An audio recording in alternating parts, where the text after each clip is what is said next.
am the hype!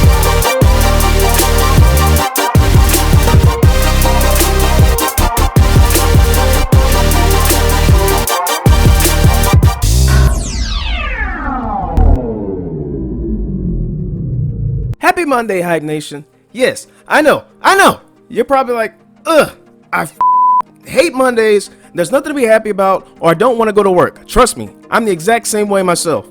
But hopefully I can magnify your day with some good news. First off, Star Wars story arc has officially changed from the latest release of Rise of Skywalker. Warning.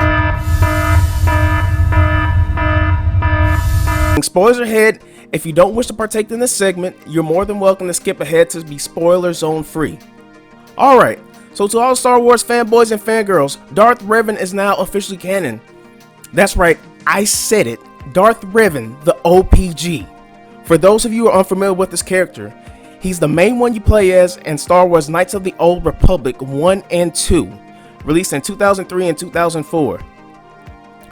Per Star Wars Legends, he's an ancient and powerful force wielder who was once the supreme commander and general of the Galactic Republic of the Jedi, who later turned Sith from the influence of the Sith Lord Visage, and then once again turned Jedi, ultimately making him one with the Force. His powers and abilities were so superb that he mastered both the light and the dark side of the Force, that he could even overcome death through sheer will. Also, whose teachings were later regathered by Darth Bane, who restandardized the Sith's order for the rule of two, which gave rise to Darth Sidious. So had it not been for him, the Sith wouldn't flourish as drastically as it did throughout history. With this article from Aaron Potter from Games Radar, Star Wars The Rise of Skywalker introduces a new type of stormtrooper known as the Sith Trooper to aid in the revived Emperor's plans, and it turns out that a legion of one of these red-coated enforcers is named after Knights of the Old Republic's classic Big Bad. So there it is, everyone. We finally have one of the most iconic Star Wars characters officially made canon. What do you make of this? How should Disney proceed with this information going forward? I'm curious to find out.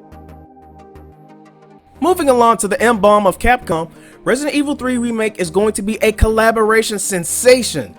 Joe Pring from Games Radar posts that the Resident Evil 3 Remake isn't just being developed by Capcom.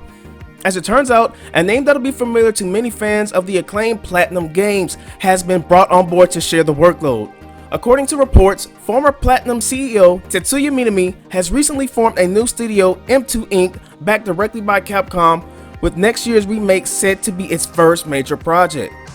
Capcom is already notorious for creating tension-tightening horror-filled survival games, giving us a binge cringe, but now it even has the potential to become greater, because that's a first for me hearing about another company in conjunction with Capcom specifically for a Resident Evil game, and for all we know, it may very well supersede its predecessor Resident Evil Remake 2, whose game scores across the board have been rated 9 and 10 from multiple game sites. We're gonna close with the much anticipated Final Fantasy VII reboot.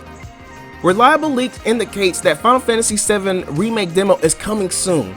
This juicy scoop comes to us by tracking site GameStat, the same source that most recently confirmed the existence of Resident Evil 3 Remake, which then went on to be officially announced later, which I just discussed. So mad props for them making this information available for the rest of the public. Of course, Square Enix is yet to comment on the appearance of the demo, let alone offer a time of release, but considering Final Fantasy VII's March 3rd, 2020 release date, odds are we won't have to wait long before it pops up on the PSN. So to the PlayStation Nation, you're about to be in your heyday as you re-experience that otherworldly nostalgia that gravitated you to Final Fantasy in the first place. So keep your eyes and ears open for news to come. Alright, that's gonna conclude Magnanimous Monday. Hopefully I uplifted you, even if it's for a bit. I'll be content. But before I go, I want to recommend two of my YouTube partners, Mega Bro Op, a channel for chill sessions consisting of shenanigans with Let's Plays and couch co-op. Secondly, a shout out to Hambone X Gaming. He live streams Destiny on the daily, alongside of Witcher 3, WoW, and Code Vein. He's an absolute laugh riot. You'll definitely enjoy his content. Be sure to conduct your daily dosage of LCS. And once again, bump that like if it got you hyped.